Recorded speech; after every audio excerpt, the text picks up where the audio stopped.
ये नंदी महाराज है। ये चोटीला महादेव है वालरण के ब्रह्मा से 8 किलोमीटर अंदर। ये शिवलिंग है और पार्वती माँ और गणेश भगवान। ये हनुमान दादा है। ये गोग महाराज है। આવું સ્થળ જોવાલાયક છે।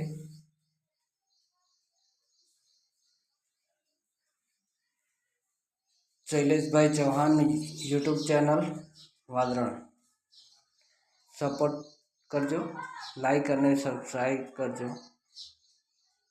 पहलो वीडियो है भाईओ। आ चैनल ने आगळ वधारवानी कोशिश करजो।